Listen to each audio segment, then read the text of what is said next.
You're staring at $42 million that technically doesn't exist. It's 2:17 a.m. The compound is quiet. The only sound is the hum of your encrypted laptop and the distant barking of dogs trained to tear men apart. You move 1 decimal point. Just one. No one would notice. Because you built the system. You are the ledger behind the legend. The invisible hand behind the empire. The man who turned blood money into beachfront property and campaign donations. The kingpin gets the headlines. You get the spreadsheets. And tonight, you're thinking about an acquisition. Your own. You didn't start greedy. You started necessary. When you were recruited, you were drowning in student debt and moral compromise. The boss didn't threaten you. He recruited you like a startup founder poaching talent. You understand numbers, he said. I understand power. He showed you chaos, duffel bags of cash rotting in basements, lieutenants skimming off the top, entire shipments unaccounted for. Millions bleeding through incompetence. You fixed it. You created shell corporations across 3 continents. Layered transactions through construction firms, agricultural exporters, boutique hotels. You built laundering pipelines so clean even auditors would compliment the efficiency.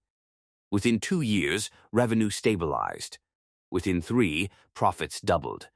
You told yourself you weren't part of the violence. You were optimizing cash flow. You weren't funding murder. You were managing liquidity. You reframed the cartel as an aggressive multinational operating in an unregulated market. You even gave departments names: logistics, risk mitigation, government relations. You professionalized evil, and they rewarded you.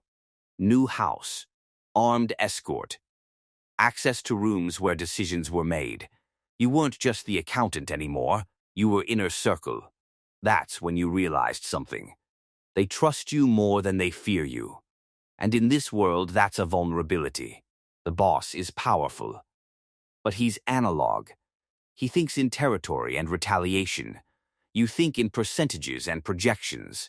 He measures dominance by bodies. You measure it by margins. That's why you're the only one who sees it. The rounding errors. The ghost vendors.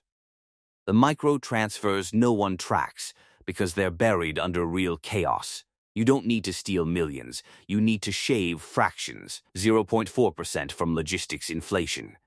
0.7% from currency exchange spreads. 1.2% from consulting retainers paid to a shell company you quietly control. Individually invisible. Collectively transformative.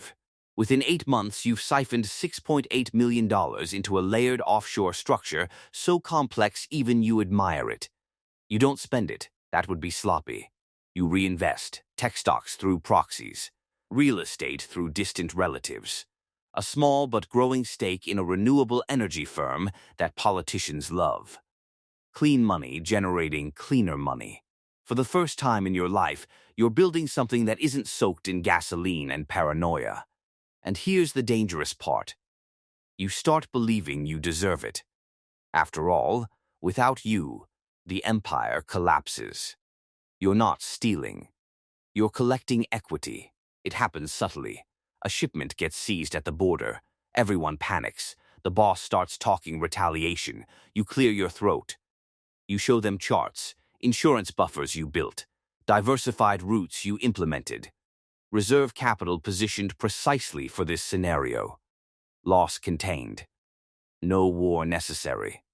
The room shifts. They don't look at him. They look at you. That's when it clicks. You don't control the guns. You control the oxygen. Cash flow is oxygen. You begin adjusting it strategically. A lieutenant who questions you suddenly experiences delayed payments. His crews get restless. His loyalty weakens. Another who respects you receives expedited funding. His territory expands. You're not issuing orders. You're reallocating resources. It feels clean, elegant, corporate warfare without bullets. The boss starts consulting you on decisions that have nothing to do with money. Political bribes, strategic alliances, even succession planning. He calls you indispensable. You smile. Because indispensable is just another word for dangerous. And you are becoming both. Greed doesn't arrive screaming. It whispers, if you can siphon 1%, why not 2%? If you can influence lieutenants, why not own them? You begin funding side relationships quietly. Small loans to ambitious captains. Investment opportunities only accessible through you. You position yourself as the financial future of the organization. Some start calling you the banker. You like that. You forget something critical. Cartels don't run on logic, they run on paranoia, and paranoia eventually audits everything. It starts with a rumor. One lieutenant gets arrested. Under pressure, he mentions irregularities. He doesn't know details, just suspicions. That's enough. The boss doesn't accuse you. He praises you, publicly. He says only you can conduct a full internal audit. You understand the message. He's not asking you to check the books. He's asking you to see if you flinch. So you perform the audit flawlessly. You uncover minor skimming by others. You present evidence. 2 mid-level operators disappear within the week. Your position strengthens. But so does the tension. You've removed distractions. Now, if there's another irregularity, it leads straight to you. You could stop. You're already wealthy beyond imagination. You have exit capital. You have offshore identities prepared. But leaving means abandoning influence. And you're addicted to influence. So, you design the boldest move yet. A shadow fund. You begin redirecting cartel profits into legitimate venture capital deals under the guise of diversification. The returns are real. The growth is explosive. Within a year, nearly 18% of total cartel revenue flows through structures only you fully understand. You're no longer skimming. You're reallocating empire-level capital. In your head, you're not betraying them. You're evolving them. From cartel to conglomerate. From narco-state parasite to global investor. You imagine a future where violence becomes unnecessary because legitimate profits outpace illicit ones. You'll be the visionary who modernized organized crime. You forget the cardinal rule. Visionaries in criminal empires are threats, not heroes. It doesn't happen in a boardroom. It happens at dinner. The boss's nephew, fresh out of prison, insecure and eager, asks a simple question. Why do we invest in solar farms? The room laughs. But the nephew doesn't. He starts digging. Unlike the boss, he grew up digital. He understands data trails. He hires an external forensic specialist under the excuse of expansion planning. You weren't informed. That's the first red flag. By the time you notice the queries hitting offshore registries, it's too late. The structure is sophisticated, but not invincible.